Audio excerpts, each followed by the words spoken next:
Hi guys, welcome to our very first episode of the Seed Network. I'm your host, Paul Mayen, and this is a show where we celebrate and explore African cultures and learn from them and learn from their journeys and experiences. Today we've got a very special guest. We're going to kick it off with Anyaak Abiel. How are you? I'm good. Thanks, Paul, for having me. I'm glad you came down. How are you? How are you feeling? Pretty all right. Pretty good. That's good. So, yeah. Well, I can't wait to hear your story. I'm very curious about how you got here, your journey to Australia, and what that was like. Well, first of all, I came here when I was 13 years old, in 2004. My journey started way back. I was born in Sudan, South Sudan currently.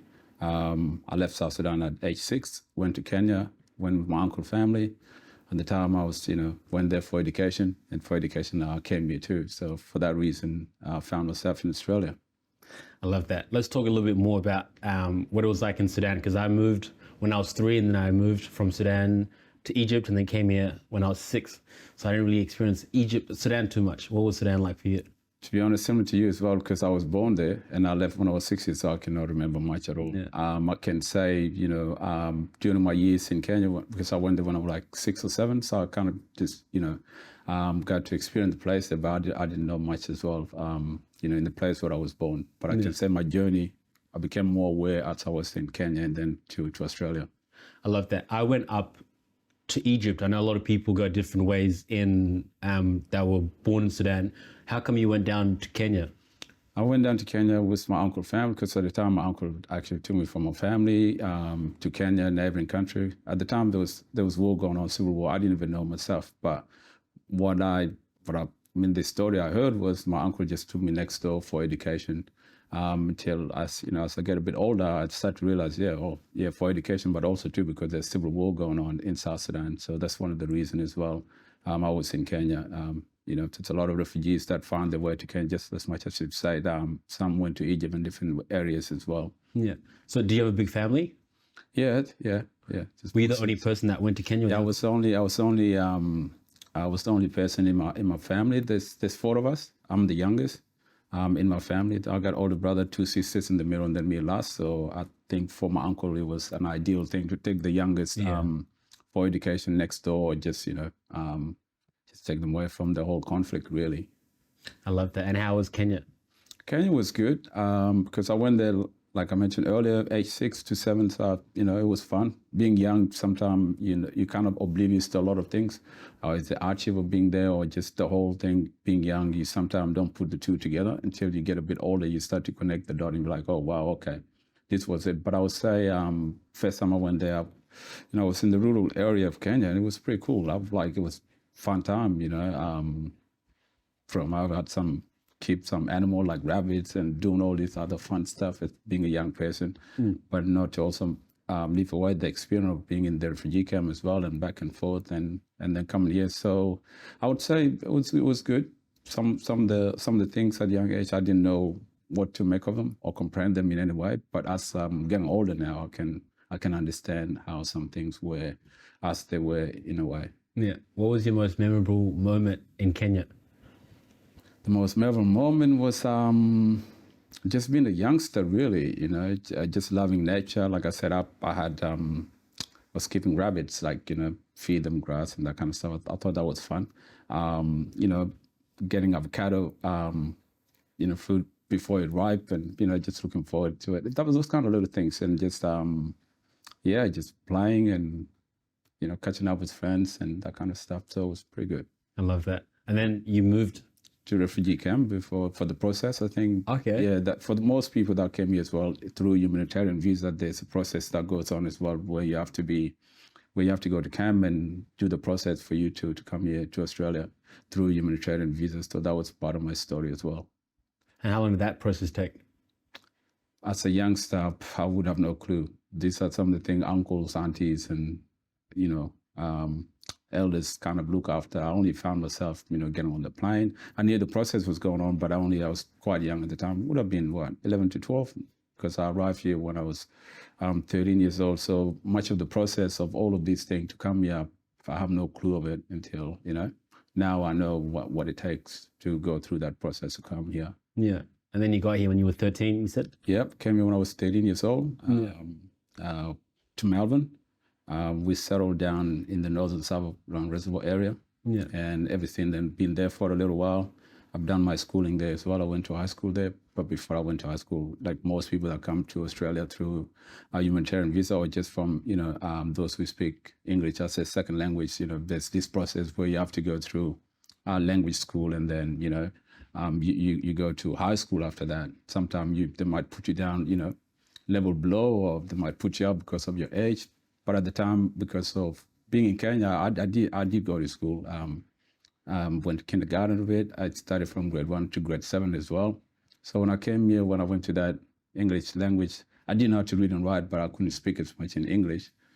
So that was a different experience in itself. But then after that, I just kind of start off, starting from year 8 onward, which kind of fall into where I left in Kenya. So so from there on, I just, start from year 8 to finish completing my year 12 in Reservoir.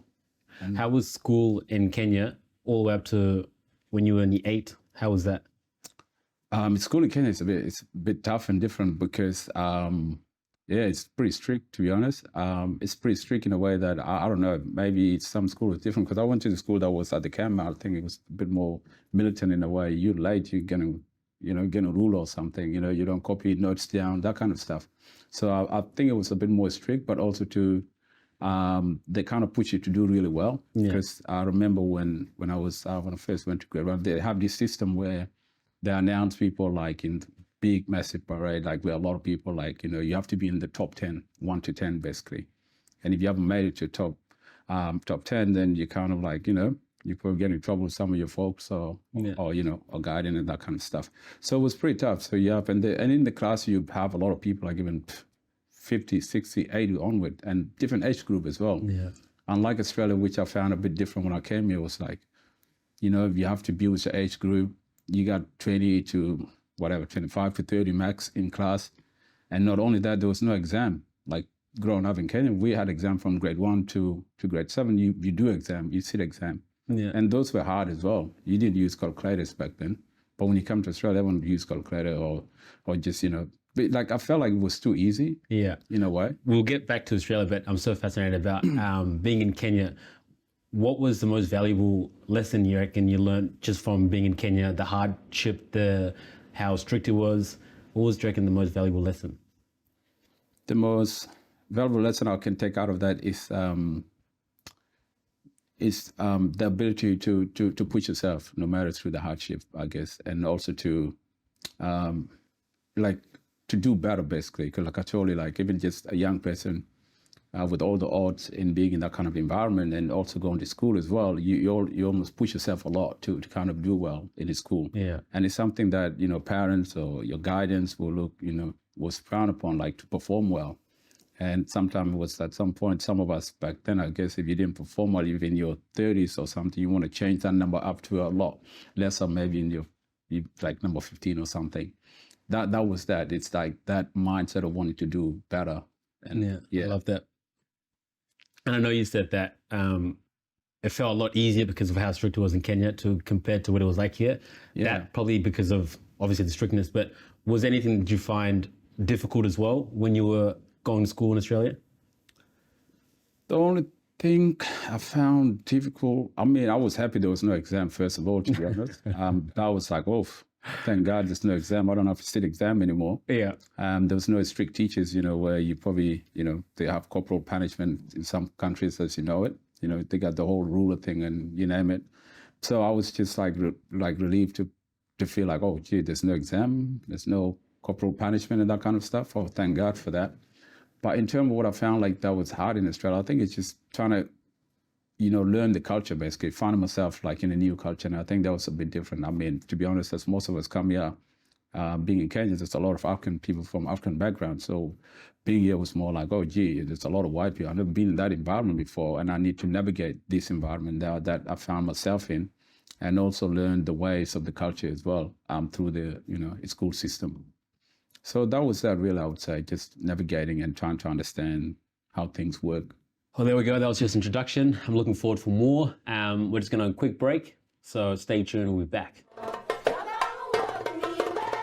Welcome back to the Seed Network. If you just joined us, I'm here with Anyaak Abiel. And listen to his story and his journey to Australia. Before we were talking about how you just got to Australia and what school was like and how you were adapting to the culture.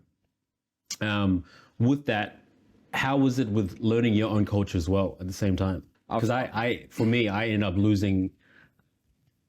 I forgot everything about my culture because I was so focused on learning about this culture. And then as I got older, I kind of was like, maybe I should learn a little bit more about my culture. Hence why I've got the C Network show to have guests like you to educate me about my culture and African cultures. How was that for you?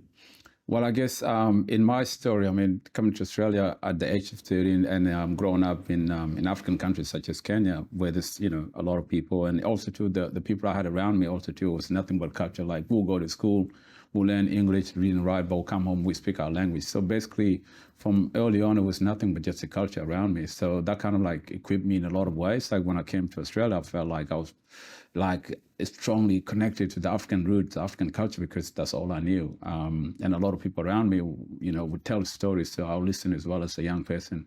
But some of the stories they would tell, either they be war stories, funny stories, all those kind of stories. I was listening, and also too listening in my own language. So I felt like I was equipped to some extent of knowing my culture. To some extent, even though I grew outside the country, I felt like I have some bit of knowledge of who I am in a way, and where I come from, in terms of just clan, tribe, language, and tradition. So I felt like I was equipped with some sort of knowledge to identify with my culture.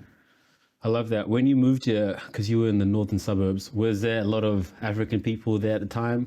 And even at schools, was there a lot of African people at the time? Because I'm assuming you came around 2004. 2004, Yeah. Same time as I came. And that was when a lot of us started flooding in. Yeah. There were a few at the time. We were all coming, a lot of people were coming around the time as well. So there's a number of African people, young people of African background. And at the school as well, I think I look back now and I feel like I was privileged to go to that school because it was quite diverse. Like there was a lot of people from different background, African background, even indigenous people, got to meet good people there as well. So there was a lot of diverse culture at school in which I got to make different friends and got to get along with different people, which was good. Yeah. I love that. What was your most favorite moment in high school? Wagging to go and get fish and chips. I think that was that, because a lot of us were getting in trouble doing that. We'll sneak out of school just to wag to go and get fish and chips. Fish and chips back then, I know a lot of people wouldn't understand that, but it was something, we'll just run or do something and just to go and get fish and chips. That was the most hilarious moment. But also too, we got in trouble for that. So I love that. What was your most difficult moment during your high school and schooling experience in Australia? The difficult moment during high school is just around homework, because sometimes, some of our folks, there was a few, I have cousins that went to school, but also to everyone is busy. So to do your homework or to get support around homework, that was quite hard as well, because you can go home, but also to who you're going to turn to for that. Do you need a tutor and everything else? But so I think it was a bit difficult in that sense. Yeah. How would you, if you could describe yourself in 2 words, what were you like in high school? How would you describe your personality? What was I like in high school? Playing sport. We play all kinds of sport. Pretty much we hang at the basketball court every now and then. That was like our hang area. Or, during other days, we'd just be playing indoor soccer. So pretty much, around the sport. Yeah. We play a lot of sport. I love that. So how was, this is where a lot of people get confused because they're in school for like 13 years. And then after high school, it's either you go to uni or you try to figure out what's happening. What did you do after high school? And did you know what you wanted to do after high school? During high school days, I really didn't know what I wanted to do, but deep down, I always felt like I want to do something. I want to work with people, but I just didn't know which areas I need to go to work with people. However, talking to my careers teacher, there's a point in time where I decided to just do community service work on the side as well, one of those vet course subjects, which I was doing at the time while I was doing my year 12 as well. So I ended up completing Cert 2.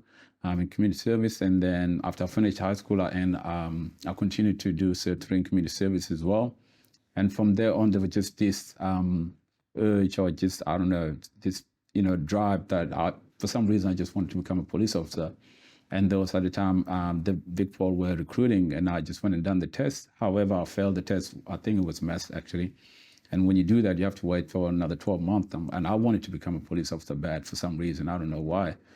So when I felt that having to wait for another 12 months, I'm like, now I have to do something. I have to keep myself busy.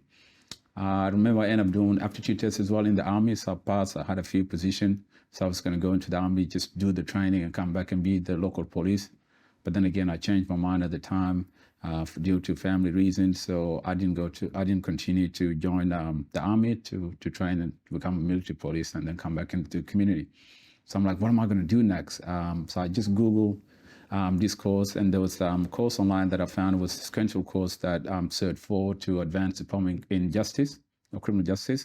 So I just enrolled in that in RMIT and then just went and studied that for 2 years full time.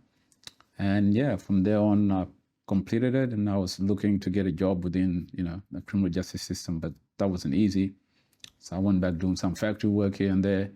And someone I know, I spoke to that I'm looking for work, kind of just tapped my shoulder and said, look, there's opportunity where you can do a few hours doing youth program here and there, a few hours a week. So I kind of like, okay, maybe I'll probably get onto that because it kind of aligned with what I already studied anyway. And when I got into that, so I never came back, like literally. I started off with a few hours to a few days, done full-time work after that, just running youth program. And ever since then, I've always just been, working as a youth worker or working within the community. But most importantly, growing up as well, I participate in a lot of youth program. I think that's one of the things as well that helped me to want to, give back as well and just continue doing social work or doing the youth work. I love that. It's so fascinating because your urge was to do something with people. Yeah. Do you know where that come from now that you're much older? Do you know where you got that idea to want to work with people? I believe I got that idea just not maybe within me as a person with my values and my character, but also to the people that were working with me that supported me back then when I was young. Because I remember back then when we were young, we had like camp days, the Anglesey, as a youth, we went to different places. And I liked that. It bring us together as young people. And that was cool. We done music stuff, dancing stuff. And this were all through youth program. We used to take our stuff there, like in the north as well as in the inner city, around Richmond as well. I got an inspiration from there, and also too from those who were supporting me as a young person as well, growing up. Those youth workers kind of inspired me. I'm like, one day I may be on the other side of the fence to be a social worker and not give back, but just, I just love the job that I can probably fare off well, like, doing the same thing with the other young generation coming up as well.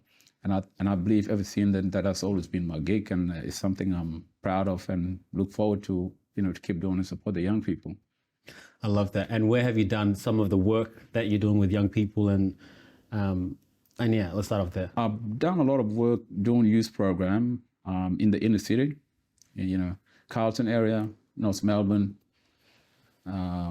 Richmond, now Cornwall. So I've done all kind of different social work in a sense, and also to doing youth program, but also to, as most recently a few years back, I was also doing AOD program, alcohol and other drugs, in engaging our African Australian communities, young people as well as aunties and uncles, to just get that awareness in the community, because it's something that's quite taboo as well as you may know it. Alcohol and other drugs is not something we talk about a lot, but that has been my role for the last 3 years, talking to the community about the effect of alcohol and other drugs, and also to just the addiction itself and how we need to not stigmatize the whole idea if someone is using, then they're completely off track and nowhere to be found, like that kind of stuff. So just raising awareness and within the community and supporting young people that are struggling with alcohol and other drugs as well is something that I've, built a passion for, and being passionate as a worker in the last few years.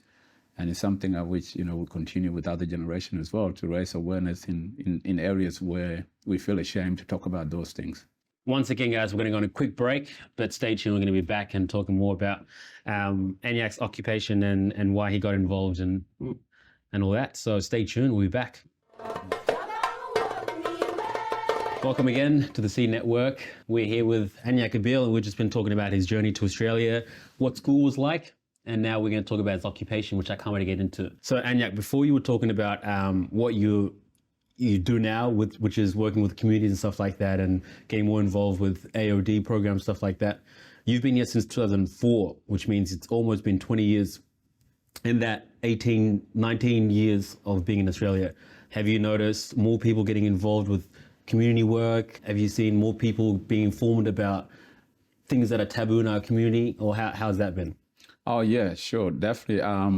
Of course, I mean, back in the days when we first arrived, it it wasn't easy to see someone that is of your background, your community, that was your worker. There were a few, but not many, I would say. So now I do believe there's a lot of us that have taken the path of being social workers, or even in other fields as well, even law and many other areas, that come back and support, the community, or work with people that also come from the same background as them, that share the same stories as well. So I do believe, yeah, we're at a time where we have people from our community or from our background that are there to give support or to work with you. So I do believe, yeah, there's more people right now that can support young people of the same background as them, so which is a good thing. I love that. That's amazing. What is something that us as people should be talking more about in our communities, and what should we be educating our young people more about? A lot of things, I believe, because there's any new community in a different country, there's a lot that you kind of like go against, or something that you may not comprehend to some extent, not because you lack the knowledge, but just because of the way things are done differently. So I believe at the moment, as being someone who has been working with the young people and also too part of the community and also aware of what's going on as well with our young people, I feel like we need to talk more about how to sort some issues within our community, either be intergenerational issues, or either just be many other issues around alcohol and other drugs, all the way to criminal justice issues as well. I think those are the things we need to touch base on. That's not to say we can single out our community. Other community goes through that, but talking, as someone from within our community, I believe so. We need to talk more about alcohol and other drugs, because it's something that is taboo. A lot of our older generation probably lack a bit of awareness around that and how to support the young ones. I believe if we can really talk about those things more often, we can educate each other and be able to find tools to support each other as well, because I do believe that's one of the areas that we don't talk about as much. Everything being taboo around alcohol and other drugs, and many other things as well, and also to just how to talk to your loved one, or just fitting into a new culture, because often I know some aunties or uncles like, oh, back in our days, this and this. But then again, we are dealing with the new generation that is in a new environment with a different mindset and ways of doing things. I believe we need to meet in the middle somewhere. The young people as well as our elders need to come together and have some sort of dialogue. And I believe that's something we need to have more often, to understand each other and see ways how we can move forward in a positive way. I love that. And you've been in the community space for a while now. What is some of the positive things you've noticed that is ensuring us that we are going in the right direction? I do believe there's a lot of us within our community that got wealth of knowledge, academically, or just through the life experience, the cultural knowledge as well. I think we just need to tap into those resources, and either the elders educate the young one, and young one educate the elders as well, because we all learn things differently. We all have different knowledge from a different angle. So I do believe just sharing that knowledge, I think, is worthwhile. Young, all kind of angle, really. I think it's something that we can look into. Yeah. And for some people who might be born in Australia and might not know how much of a tough journey it is to get to Australia, and how much of an experience it is, what are some important things that we should start teaching them, or how can we start teaching them these valuable lessons that we learnt from seeing what it's like being here and seeing what it's like being back home in a war-torn country? I guess there's no one way to this, because a lot of young people or anyone per se learn differently. So I think it's just finding that medium. How can we get to young people to impart that knowledge? Either, I don't know, maybe through reading books or something, history class or some sort. I think that's something we can do as a community collectively as well. And also too, young people need to buy in as well. It's probably going out and asking young people, what is it exactly would you like us to do that you feel if we do it, you will benefit from it in learning more about your culture. I think it's asking young people themselves. I think it's probably might be a right way to go as well. The show is called The Seed Network. Yeah. And the seed is the idea of we're all here to plant something. And I think, with what you were talking about and how you were wanting to work with communities and people, what do you think you are here to plant? What's your seed you think you're here to plant? My seed, I'm always passionate about youth. empowering youth, I think that's something I'm passionate about, and it's just working with the community in general. Really, as a social worker, I feel I have a responsibility to see the next generation do better than me. As you mentioned earlier, some of us from refugee background or experience some hardship one way or the other. It's sometimes I believe so. It's in our best interest to change the narrative of our stories, and also to change what we've been through for the better. And we can only do that by working with the next generation and put them on the right path. I believe that's something I'm passionate about, and to see young people do better than, in any way possible. It's just something I always want to see in every young person. Perfect. And Anyaak, before we wrap up, I think this is a very important question that I would like to know from you. What are some ways or advice for young people that are trying to get into youth work, or how can they get into education? And what's your advice just for young people in general? My advice is, if you got all the means and resources and support around you, just go to uni and try to finish it as soon as possible. Of course, it get harder as you get older, because some of us and most of us really, it becomes just a thing that working and studying is something that become a norm in our life, and it's something I've been doing myself for quite some time. Like, I've been working and studying for the last 4 years as well, and I think for anyone out there or any young person, just chase your goal early. And also, if you find yourself in a situation where you have to juggle work and studies, I guess there's nothing wrong with that as well. You can still do that. I guess that's the best way forward, because education is also important as well in terms of changing anything.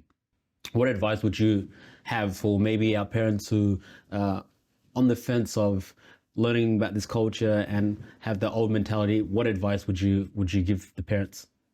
Our advice would give us, I always see myself as the middle generation. I'm not that old back, and I'm not that young anymore. So I think it's just more being understanding, just understand where your young person is come from, and also understand that every young person, even just all your children, it's going to have their unique experience. So it's just about learning how to talk to your young ones differently and supporting them. I think that's something that will be more valuable, because here a lot of elders, they will see a young person not doing so well, they cut them off straight away because they're not following their culture, they're not following the rules. But sometimes I feel like there is a need for them to come in the middle and understand where that young person is coming from, because there's a lot of things that goes on, including mental health and many other things that may make one young person act out differently. So I think a lot more understanding from older generation would be nice, but also understanding from younger generation that are born here in Australia as well, to understand some of the things our older generation went through. I think that's something that is important. So more understanding of each other